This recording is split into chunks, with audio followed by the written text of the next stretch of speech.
Hello, everyone, and welcome to Pennsylvania Outdoor Life. I'm Don Jacobs, and may I start by saying happy Labor Day weekend. I hope you get some family time in, maybe, I don't want to call it the last barbecue, but certainly a lot of things to do over the next couple of days. And we've got some hunting seasons that have opened already, the dove season, the early goose season. Before you know it, a very big opportunities on bear hunting. Last year, Pennsylvania bear hunters harvest over 3,600 bear. How do they know and how do they keep track? They trap them. Kevin Wenner invited us along on Gamelands 57 for a bear trapping adventure. We're on State Gamelands 57 in Wyoming and Luzerne County, and we're trapping black bears for research, and we're going to tag bears today for population monitoring. So how many traps do you have out, and how did you decide where to put them? We have a mixture of barrel traps, which are an aluminum research type trap. We have 8 of those currently set, and then we also set 3-foot snares yesterday. So when you go through the Gamelands, how many thousands of acres, how do you decide where to put a trap? Yeah, it's a great question. So in the past, we talked to the habitat workers that manage the Gamelands for observations on where they'd noticed bears in the past. We looked at topographic maps and found corridors between some of the larger wetland complexes where we know there's a lot of blueberry and other food available out here for bears. And we're just sort of concentrating on those locations that we have the most likelihood of encountering bears. So you really think about it, it's pretty hysterical. You walk in with a big bag of donuts, right? I mean, tell me how you lure these bear into the Yeah, traps. the donuts are key, especially for the foot snares. You know, there's a unique pattern. We rely on the bears to walk in a makeshift bear trail, if you will, where we mimic the footprints of a bear, and bears find comfort and silence in walking in the same prints of other bears. So we place the donuts in key locations along that path where we have the snare embedded, and it usually works pretty well to guide them right where we need them to. In the past, I would remember you spraying some spray around too, right? Yeah, so we use a mixture of anise and vanilla extract as a long-distance call lure. So we'll spray that up on the vegetation, and that's just to bring the bears in from a distance. We have a bear. We have a bear. Awesome. Awesome.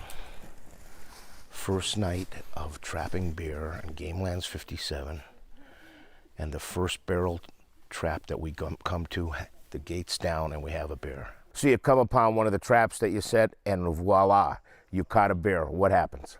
Yeah, so first thing we'll all do is estimate a weight on the bear, and then staff will mix up a mixture of drugs that will immobilize the bear and put the bear in a safe state and keep it comfortable while we process it. And it also keeps a safe situation for us to be able to handle the bear. What do you think? I always overestimate. I'm saying like $130. Yeah. What are you thinking of weighs? I always overestimate just because I get it done faster. Mm-hmm. I'm thinking $150, $175. 150, 175. The team decides the amount of drugs needed to put down the bear with an estimated weight of 150 pounds. Once the dart gun is loaded, it's time to tranquilize the bear.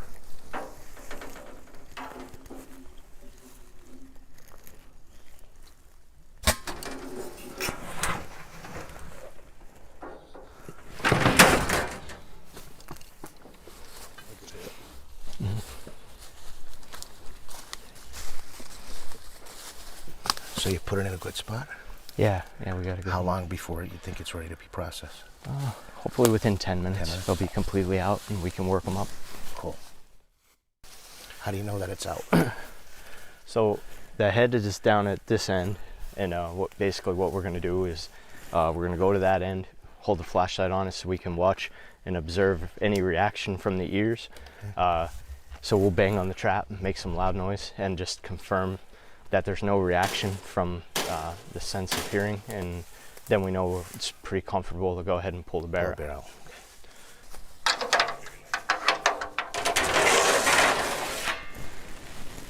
Now I'll just get him by the scruff here.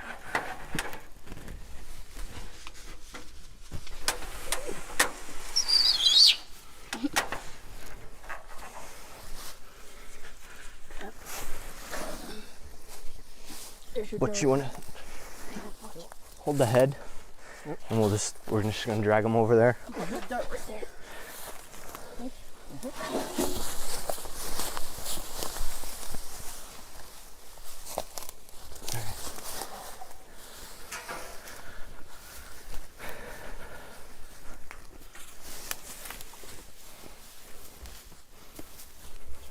An ointment is applied to the bear's eyes and a blindfold is placed on its head.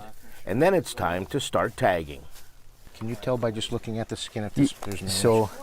So if this was a bear that we suspected of having mange, we'd expect to see areas of thin or no hair, hardly any hair, and we'd be looking at the skin in that area to see if it had any kind of like a crusty appearance to it, or almost like a yeasty kind of look, and that would indicate that the bear had likely had some mange. But this bear has a beautiful coat, so I don't think there's any indication of any mange here. Right. So And she's already putting tags in. I mean, you guys are rocking and rolling here, right? yeah, well, we have about 30 to 40 minutes to work and process the bear before we can deliver that reversal. But yeah, we have a good team. We do everything we can as quickly as possible, as safely as possible, and then we'll get our trap reset and we'll get ready. On to the next one. Yep. Tags on both ears, Kevin? Yeah, we always tag both ears. They do have a tendency to get ripped out, whether from fighting or from trying to pull them out themselves. So we tag both ears anytime we catch a bear, and we also going to do a lip tattoo as a backup form of ID. Okay. So again, explain the whole tooth thing to me, Kevin. Yeah, so every bear that we handle, whether it's a bear that's trapped for research or for nuisance issues, or a bear that comes into the check station in the fall, that tooth is sent to a lab, and that provides us with the age distribution and the age data for all the black bears in Pennsylvania that we handle. That allows you to kind of monitor sort of how your age structure changes over time, and if it creates any kind of issues or alarms you in any way regarding certain age classes that might be lower than others or something.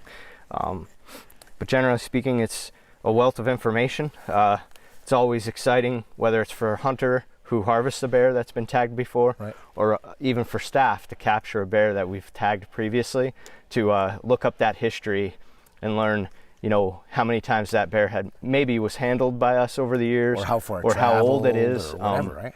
So we've been trapping up here since 2007, and it's not uncommon for us to catch some bears where ages come back and end up being anywhere from 15 to 25 years old. So I know I'm putting you on the spot. How old do you think a bear like this is? If you had to bet. It's tough, isn't it? Yeah, size is not necessarily a great indicator of a bear's age. True, like large males over 500 pounds generally takes them 8 to 10 years to reach that sort of size. But outside of that, it's very hard to say, just based on a bear's size, what that age might be. It's a healthy looking male. He might be 3 years old, and he might be 13 years old. Hard to tell. So, yep. So now they get the bears and they process one at a time. Always interesting to find out more and more about them. We're going to take a short break, but when we come back, we're going to keep processing some of the bears.